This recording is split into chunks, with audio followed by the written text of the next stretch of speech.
melaporkan nasabah gagal bayarnya ke daftar hitam Slik OJK.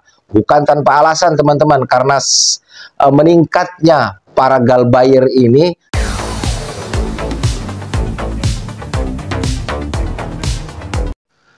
Halo, assalamualaikum warahmatullahi wabarakatuh.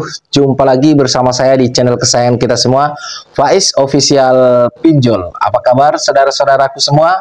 Apakah kalian sehat-sehat selalu? Saya doakan semoga kalian selalu dalam lindungan Allah Subhanahu wa Ta'ala, dilimpahkan rezekinya dan selalu diberi nikmat sehat. Amin, amin ya robbal alamin.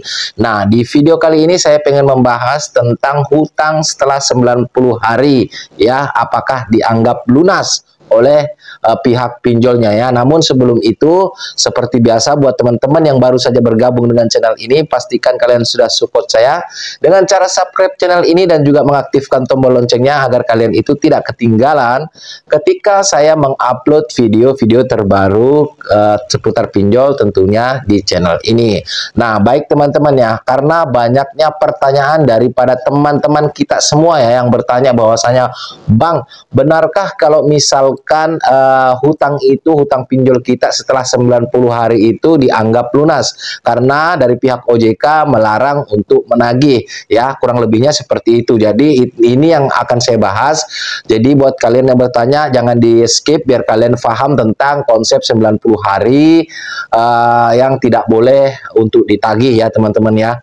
Nah, seperti ini sebetulnya yang saya pahami teman-teman tentang 90 hari galbay pinjol tidak boleh ditagih lagi. Ya, memang OJK mengeluarkan aturan tentang 90 hari galbay pinjol, nasabah galbay pinjol itu dilarang untuk ditagih, ya. Namun ada kelanjutannya teman-teman ya.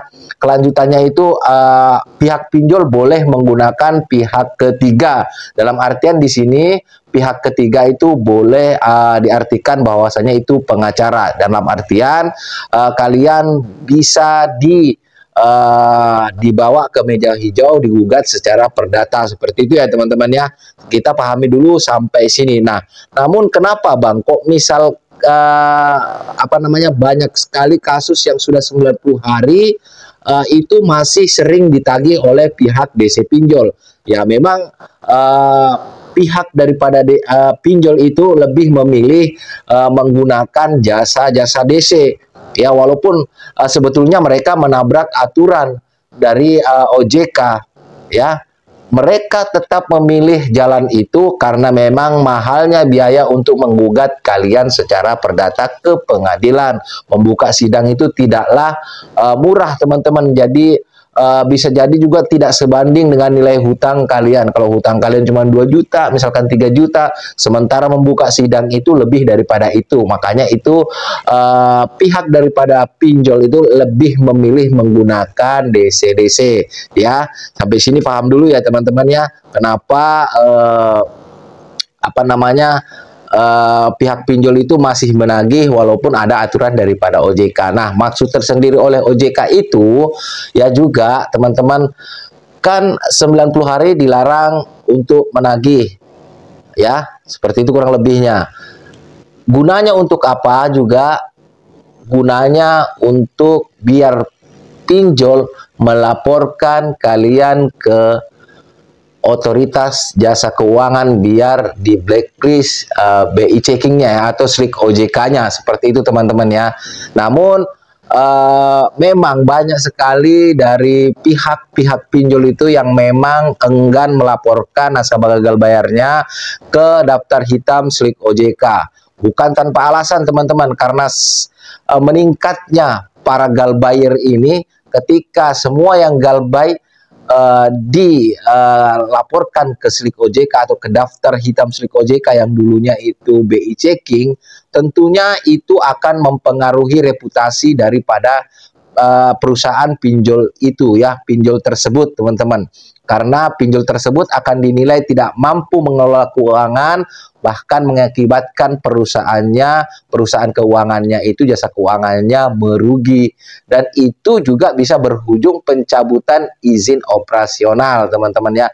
Kalau misalkan merugi terus ya, daripada membahayakan investor ya mending dicabut izinnya. Nah, itulah kenapa alasannya banyak sekali pinjol-pinjol legal itu yang tidak mendaftarkan kalian itu ke daftar hitam SIK OJK ya. Sebetulnya sudah jelas teman-temanku semua, ketika kalian galbay di atas 90 hari itu kalian masuk harusnya didaftarkan ke SIK OJK sebagai konsekuensi kepada kalian semua yang menggalbaikan atau tidak mampu membayar hutang selama 90 hari ya, biar kedepannya kalian itu tidak mudah lagi untuk ngambil pinjaman dimanapun ya, seperti itu tujuan OJK. Sebetulnya ini bentuk keamanan buat pihak pinjolnya, namun pihak pinjolnya itu lebih memilih langkah lain teman-teman, dengan tetap menagih kalian walaupun sudah ada aturan daripada OJK yang mengatur tentang itu ya. Mereka bisa mendaftarkan kalian ke SIK OJK, mereka bisa gugat kalian secara perdata, namun pinjol malah memilih tetap menagih ya, walaupun aturannya sudah jelas tidak boleh menagih setelah 90 hari. Ya, bukan berarti hutang kalian itu lunas setelah 90 hari. Ini pemahaman yang menurut saya ini pemahaman yang salah. Jadi jangan seperti itu. Kalau memang kalian memang belum memiliki uang, ya galbaikan aja, nggak masalah. Nggak masalah karena memang kalian belum memiliki uang. Ya, kalau memang belum memiliki uang mau ngapain lagi? Masa kita rela jual barang semua yang ada di rumah demi untuk menutupi pinjol? Kan sudah ada semacam sanksi yang diberikan oleh OJK ke kita. Ya kita terima aja sanksi itu teman-teman. Ya, kalau memang kalian nggak sanggup untuk membayar. Kalau memang kalian sanggup membayar ya monggo-monggo aja. Ya, jadi seperti itu teman-temanku. Jadi kalau pemahaman setelah 90 hari itu auto lunas, sebetulnya itu pemahaman yang salah. Sengaja saya membuat thumbnail yang seperti itu karena itu sesuai dengan pemahaman saudara-saudara kita yang bertanya baik lewat TikTok saya dan juga lewat channel YouTube ini. Jadi biar mereka tertarik untuk melihat penjelasan saya dan mereka juga tidak akan sesat ya teman-teman, tentang pemahaman 90 hari auto lunas. Itu tidak benar ya. Hutang pinjol itu akan lunas ketika kalian membayar hutang-hutang pinjol kalian. Jadi tidak ada cara lain ya teman-teman. Kalau ada mungkin di luar sana yang misalkan menawarkan suatu jasa yang katanya bisa melunaskan hutang pinjol kalian, hutang pinjol legal kalian tanpa harus membayar, itu bisa saya pastikan bahwasanya itu hanyalah hoax ya. Gimana caranya tanpa harus membayar? Sementara kalian harus membayar jasa mereka. Sama aja untuk membayar. Belum tentu juga si pihak pinjolnya itu mengautolunaskan hutang kalian. Karena memang sejatinya kalau hutang mau lunas ya harus dibayar. Ya, saudara-saudaraku ya. Seperti itu ya pemahaman 90 hari tadi ya. Jadi sudah jelas bahwasanya hutang 90 hari tidak boleh ditagih lagi, itu benar aturan daripada OJK, tapi ada lagi sambungannya itu. Jadi jangan memahami sesuatu itu hanya sepenggal-penggal. Biasakan bacanya itu sampai akhir ya. Kan di situ juga OJK menjelaskan boleh menggunakan pihak ketiga ya.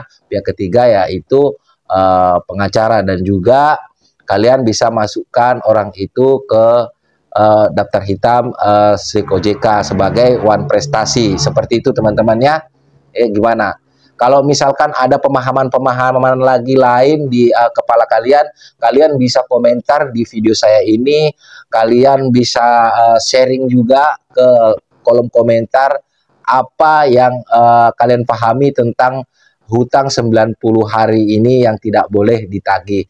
Kalau menurut hemat saya, seperti yang sudah saya jelaskan tadi, ya hutang 90 setelah 90 hari itu memang tidak boleh ditagih lagi, dan pihak pinjol wajib mendaftarkan nasabah galbainya itu ke slik OJK atau dulunya yang dikenal BI checking. Jadi tidak ada istilah lunas ya teman-teman ya.